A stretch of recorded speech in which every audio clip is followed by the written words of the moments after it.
Okay, hi, it's welcome to Related. It's John. This is our third episode, and we have the most exciting, wonderful surprise guest. I'm super excited about this. This person I discovered online, watching her incredible videos, and I was just so impressed with her. I contacted her and begged her to join us, and she said yes! So without further ado, I would like to introduce to you our special guest, a talk show host, famous internet sensation, Miss Damiana Garcia. Hello. Hello. Hello, how are you? I'm thrilled and tickled and delighted to be here. Tickles. Yes, I'm feeling a little ticklish as well. I wore a bright shirt because it made me feel ticklish. Oh, good. Yeah, a little pop of color will do it for you. Exactly. So today I thought, okay, wait a minute. You know what? Something's wrong here. I'm sorry. You look absolutely gorgeous. So gorgeous that I just feel really weird. And can we just stop for a minute? I mean, we don't have to stop recording, but can you just, this feels wrong. Can you just give me a second? I'll be right back. Oh, sure. Okay. By all means. Cool. Talk amongst yourselves. Oh, sure. I guess, well, now that I'm alone, I'll play with, here's the one takeaway. You're never too old to play with dolls. It's true. And I've got Sabrina Duncan, still in box, because I am a good collector after all, with Marsha with her broken nose and her football. So, Marsha, would you like to go on a mission with me? Charlie just, oh, hi. Okay, we're back. I feel so much better now. Oh, gorgeous. This transformation. Right, thank you. I just felt like it wasn't right. If I'm gonna ask you to be your true self, then I should be my true self. I commend you and I salute you. Oh. Okay. How's this? Maybe you can help me finish. Oh, I'll try to direct you. Oh, you know what? I think you took care of that beautifully. You think so? Is that good? Yeah, you're a natural. This is my mother's wig. Incredible. It's an homage. Yeah. This wig is actually older than I am.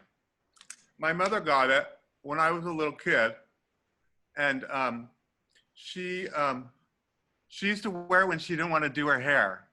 When she was tired, she would have the wig ready and she would just throw it on. Incredible. Yeah. How about a little sparkle? Yeah, a little sparkle. Huh? Always welcome. Okay. Now I just let's put a little bit of this. I can't really see what I'm doing here. Oh. Yes. Uh-oh.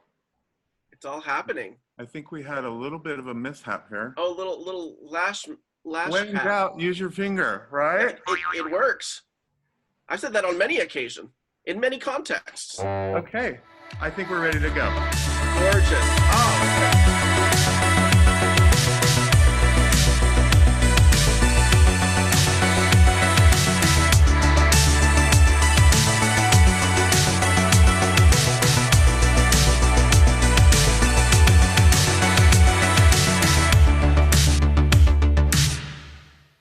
Thank you. Okay, so let's get on track here. My purpose here today is I really, usually you're the interviewer, right? Yes. That's kind of your forte. I've watched a lot of your videos and you're brilliant and you're witty and you're interviewing and you've got your microphone. I love that show that you do with the drag race, RuPaul's Drag Race. Who's your host on that? Your co-host? Oh, yes. So on RuPaul's, it's my close, dear gal pal, Tanya Roberts. Tanya, fantastic. Seems like she's always a little drunk. Is that accurate? She's always enjoying a tipple, having a little sauce. Okay. And that's her festive juice. I like that. Festive. Yeah, we're all about festivity. You should enjoy. Yeah, I like that. But so today, rather than you being the interviewer, I want to be the interviewer. Turn in the tables. And I want to know all about you. Who is Damiana Garcia? Who is the genius behind the blonde? What's it called? The blonde bob. Bob. Who's the genius behind the blonde bob. And I want you to just tell me. And nothing is off limits here. You know, where did she come from? How did she grow up? What are her fondest child memories? I mean, anything that comes to mind. You know, I want to know all about you. Oh, I feel like it's my birthday party and I'm the guest of honor. You are the guest of honor. What a treat. So let's start. I mean, when did Damiana submerge? Well, I'll tell you. I started out where I still work, out in Rancho Palos Verdes. Oh yeah. That's where I'm from. I was just I moved from PA to assistant, and finally I'm at the news desk. And I'm their anchor lady, and sometimes I get out in the field and they'll send me, I'll cover the latest bake off down at the Ranchos Palos Verdes Country Mart. I love a good bake off. Oh, I love a good bake off.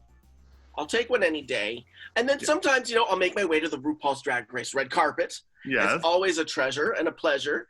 And, and I revel and rejoice in just getting the scoop. I want to hear, and this is why this is so. You're inquisitive, Damiana. You got me, right on the nose. I just want to know. I want this. I want the info, the exclusive. And where do you think that curiosity came from? Did it start when you were just a little girl? When I was in the sandbox playing with my Barbies, and I was interviewing them. I'm telling you, it started then. I knew it. Yeah. I knew it. When I was a kid, my sister had Barbies, and her and I would play, but I had to play in secret, because my dad just didn't quite understand. God bless his soul. He wanted me to play with the Ken dolls, and the army dolls. Remember that little army? What was his name? The little army doll that boys had. G.I. Joe. G.I. Joe. Yes. Sure. So my brother had the G.I. Joe, and my sister, and we would play together. And then when we weren't playing, my brother would sneak in there and he would take all the clothes off of Barbie and G.I. Joe and Ken, and he would put them in the bedroom, in the bed together. So when me and my sister would come back, we would be horrified.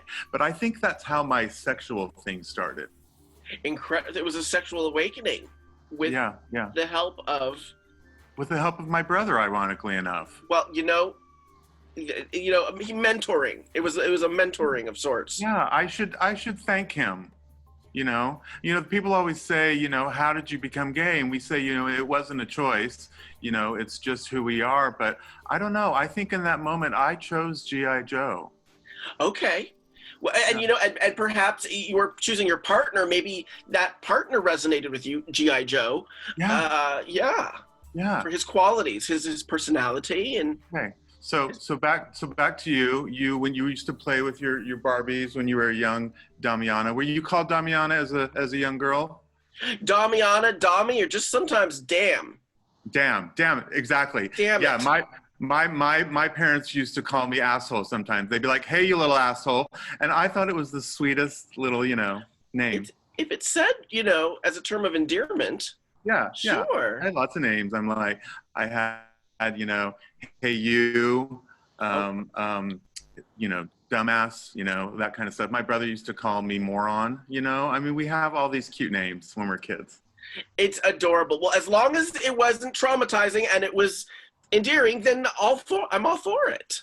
What do you mean by traumatizing? Well, I with no judgment, I'm hearing, what I learned in my therapy is, I have to repeat what I hear, and what I'm hearing is that there were some derogatory terms. I'm hearing moron. I'm hearing dumbass. Right. And, interesting. I know I'm taking us to a serious place. And another I know part of my sexual being, I think. Okay. Well, Okay. It was all part of growth.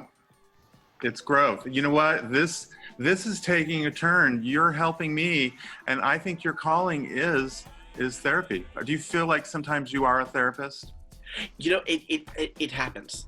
I feel like there is something that was very astute, because sometimes on the carpet, I find it becomes a therapy session. That's what I was thinking. Yeah. It's like when you're at a bar and you're talking to the bartender. Right. Exactly. Mm-hmm. Exactly. And in these scenarios, I'm like the bartender serving up a heaping glass of advice and a sympathetic ear. Right. Who doesn't love a good therapy drink? I do. Oh, sure. Yeah, Like I mean, basically, it's like a Pinot Grigio that's therapy in a glass. pineapple in it. Ooh, Ooh. a little pineapple in your. I know. In I your, went there. You know. I went there. Okay. So what else? What about a story? Do you have any childhood story that kind of sticks out? You know, that is relevant to today during the quarantine, during this, you know, these times of change. Well, let's see. You know, well, there was the time. I think this was a pivotal moment for me. Yes. I was but a wee lass, and who should come to our school to give us a career talk? Barbara Walters. Oh yes. She came to my high school. Nuh-uh, really? Because you were born in California. You know, it's the local industry. So Barbara she was kind of like your aunt. Absolutely. And, you know, and full disclosure, I did write numerous letters harassing her at her news station. You know, over the 2020 offices. I was writing all these. Finally, she's, you know, just to shut me up, she showed up at my high school. So persistence. Oh my God, that's incredible.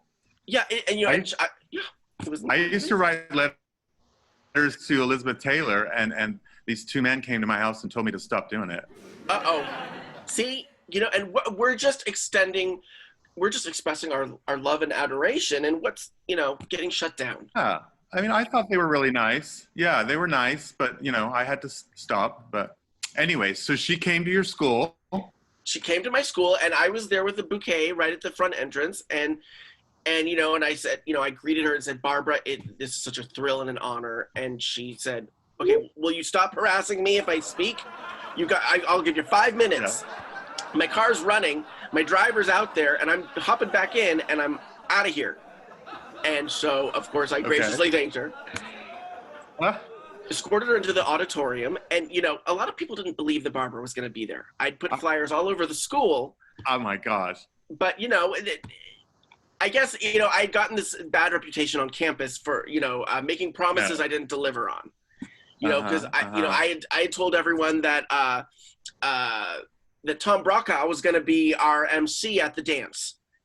He was a no-show. And I had sent him a full human-sized doll to his home. I'm seeing the tragedy part here. I mean, you must have been traumatized when these people didn't show up. Oh, it was deep trauma. I bet it was kind of like, you know, Marsha Brady when she thought that, you know, that band was going to come sing, and at first they didn't come. Who? Marsha Brady from the Brady Bunch, or was it Jan? What? You know, remember? Did you mean? Oh my God. Okay, I don't know what you're talking about. That was a little bait and switch.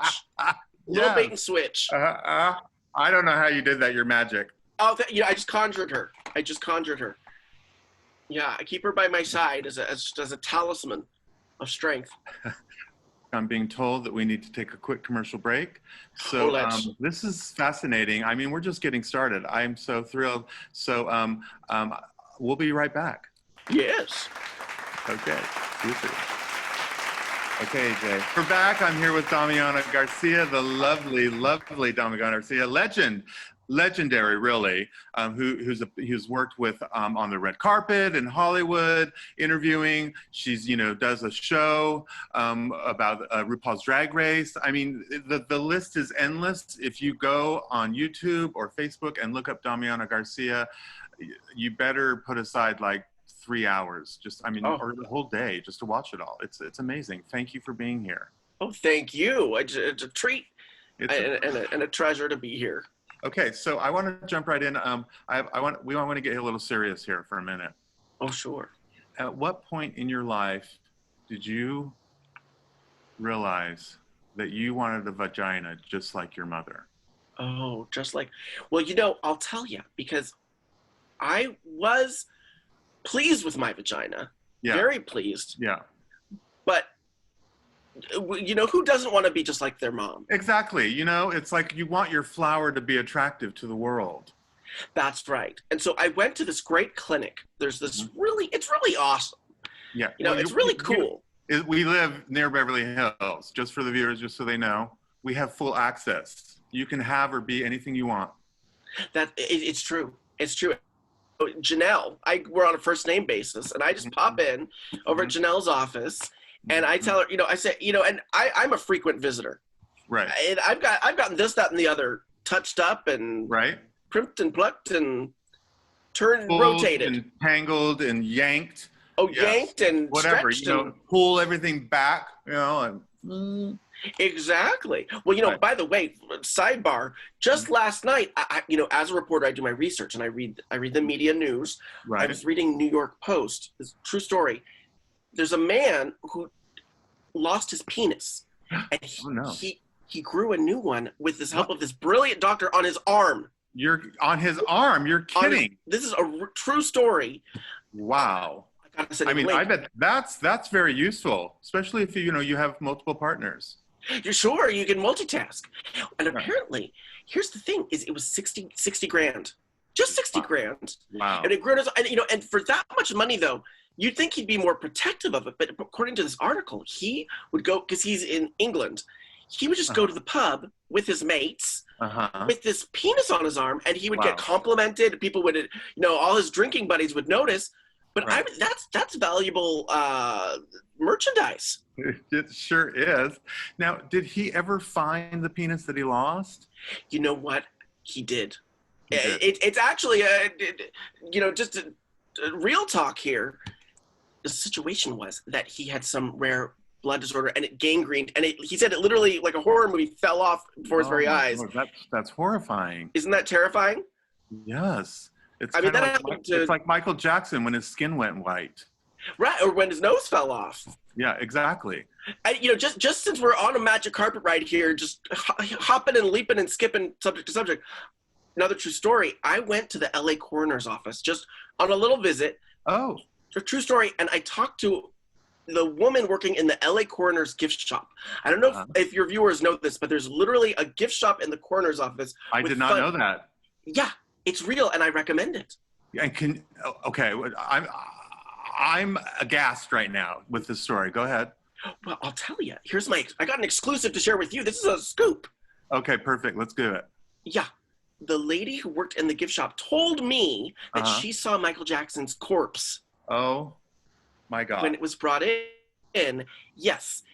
And she was able to confirm that it had no nose. He had no nose. I knew it. I knew it. Yes. Yeah. You sensed it. Yeah. Well, there have been a lot of rumors about Michael and his past. Yes. And it's a very touchy subject, but there's a lot of hidden truth. Those have you seen the documentaries? I have. And that was I wouldn't call it a fun popcorn fest. No. It saddens me. And let's be serious for a minute. It saddens me because he was such a gifted person, and I think if he just would have been his true self, he'd still be alive today. You know what? That's true, because he was so warped by his upbringing. Yeah. But I'll tell you, this is something I got to say. Credit to my mom, is she always told me, you can be whatever you want to be. Right. Life. Right. And she also said, and that better be a lady reporter. That's so. Well, and look who you are. You're it. Thank you. You became it. My new favorite saying that I'm going with now is, and this is serious, is the only thing that limits us in life is the belief that there are limits. Oh, I love that. Life is limitless. You can do or be whatever you want. It's so true. Right. It's so true. I wanted to be the bearded lady, and I stepped away, and I came back, and boom, here I am. Beautiful. You manifested your own vision, and you made it. You made it flesh. I manifested, and this is manifesting 101 for all you out there that don't know how to do it. You just say, I want to be, and you step away, and it happens. It's that easy. That's right. And the other way to manifest is go on Amazon and just buy the book, The Secret. And you don't even have to read it. Just buy it. Exactly. And just the fact that you said that, now it's not even a secret anymore. Everybody knows about it. Secret's out. Yeah, the secret's out. Exactly. There's Abraham Hicks. She's like this woman that channels this, our higher selves. I mean, the information is out there. And speaking of being whatever you want, so this gift shop at the coroner's office, do they sell parts like let's say, you wanted like a new ear, can you buy like Michael Jackson's ear, or can you, get like Dirk Diggler's private parts? Well, there is the celeb body part bin. Oh, wow. That's up against one wall, and frankly, they don't refrigerate very well. And that's one note I have for them. That's the problem, right? It's a problem. Yeah, and if you were to frame it, it'd have to be like something that's in ice that stays cold. Like you'd have to plug it in. Right. So it's like I have one of Barbara Walters' wigs that I mopped, and I actually keep it in a huge translucent block of ice in my living room. It's just off camera. Well, that's amazing. But now she's still alive, right? She is still alive. So did you steal it from So her? I did. It was a theft. Oh. And I realize I am incriminating myself. I know, that's true. I mean, this is an actual live video, but that's okay. I mean, sometimes stealing is just right. That if it feels right, and that's my piece of wisdom I can share. If it feels right, do it. Right. And it doesn't matter what that is. Yeah. I got arrested when I was a kid for stealing a dirty magazine. Oh. Yeah, it was one of the most tragic days of my life. Thank goodness it was a hetero magazine. That day, for some reason, instead of grabbing, the big, gay magazine, it was in the gift shop at the university. I chose the heterosexual one, and I got caught, and they had to tell my parents. I was like, I don't know, 13 years old maybe. And I went there with my bike, and they told my parents, and I got arrested, and I had to do community service, and I cried, and my mother was so ashamed, God bless her sweetheart. But I was just praying. I'm like, thank God it was hetero, because I was not ready to come out. Can you imagine? I mean, as upset as your parents were, little did they know they could have been in for a bigger surprise. Exactly. Hello. Even though, I played with dolls and wore like, ballerina slips around the house. I mean, hello, how could they not know? But they knew deep down inside. I came out when I was 24, and my mother was like, like the world had crumbled, like, oh God, no, la la la la. She's Greek, that whole guilt thing. But my dad, he just looked at me and he said, I always knew, but I just hoped that it would never happen. Oh. And now, now I have my beautiful husband, Peter, and they fully embrace all of it. They love Peter more than they love me. Amazing. What a 180. It's the circle of life, the circle of life. So for all you kids out there that are confused and having weird feelings, just know that at the end of the road, it's all going to be beautiful and glorious. Yeah. In fact, I just recently discovered that the Indian, Native American Indian culture, not all tribes, but many tribes. Sorry, hold on. I've got a little message here.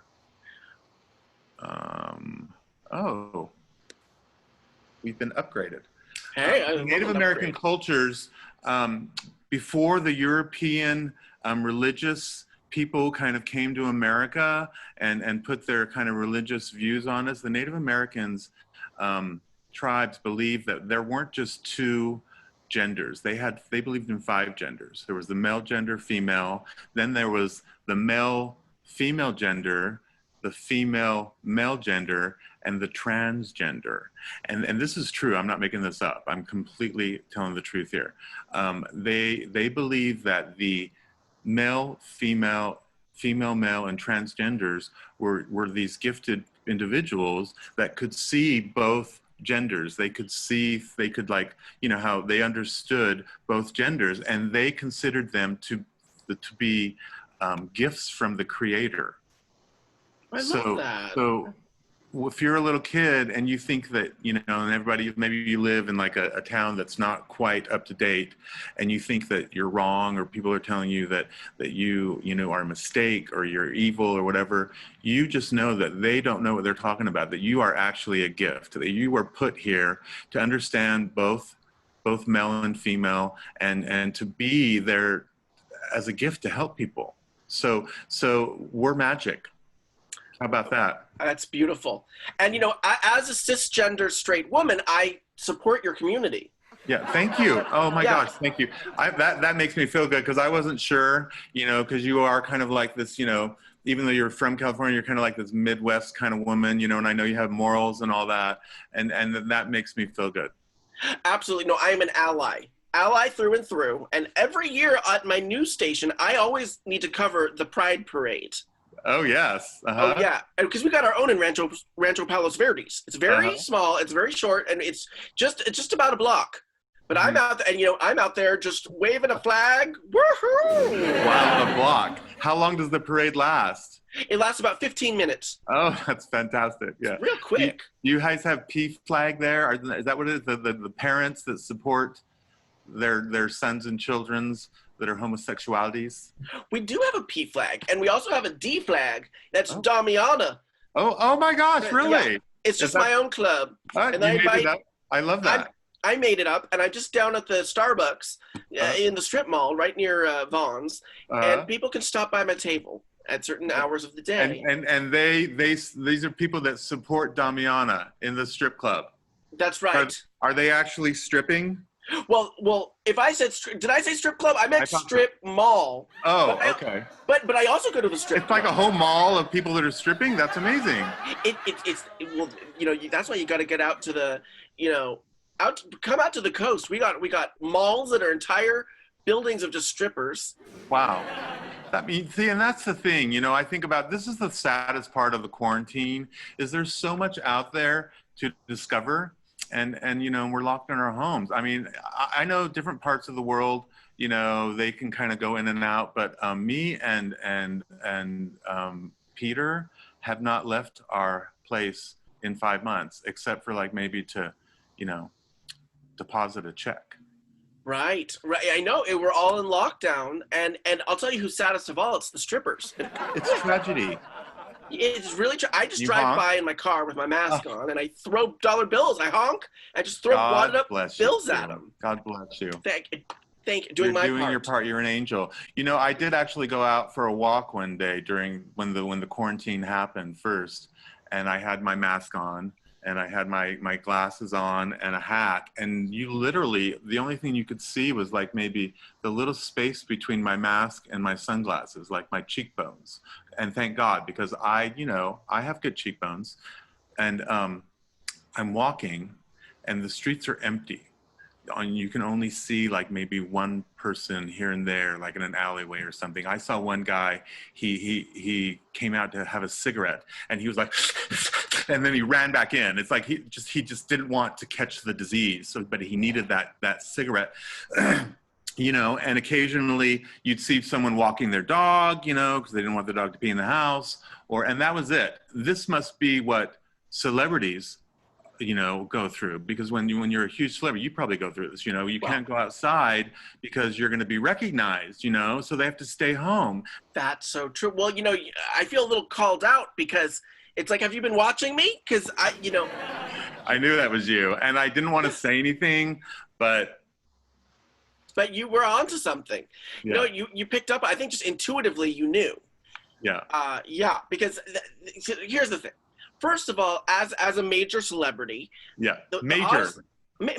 I mean, just real, like, look out. Huge. Just huge. I didn't see a difference once quarantine started. This was my reality. Right. Every day I stepped, like you said, every day I stepped outside of my home, I was covered in veils and masks, different ones. Yeah. To not be recognized and harassed in the street. It's a gift, and the voices start talking to you, and they say, you're fantastic. You should interview Damiana Garcia and wear a wig. And here we are. Oh, that's a gift. That's beautiful. And that was the gift of quarantine. That was one of the positive things, exactly. Positive outcomes of this. Had quarantine not happened, you and I wouldn't have met. See, okay, so we have quarantine to thank for many a thing. That's what I'm saying. Yes, I like that. Yeah, and it's so true. It's given us, you got to put everything on pause, and it gives you a moment to regroup. Yeah, and meditate. And we got a new drink out of it, the Quarantini. Exactly, delicious. Yeah. Exactly, just 5 tears of loneliness and an olive. So I want to ask you, Damiana, how do you relate to other people? How do I relate to? That's a good question. And every time I meet someone new, I see them as a new interview subject.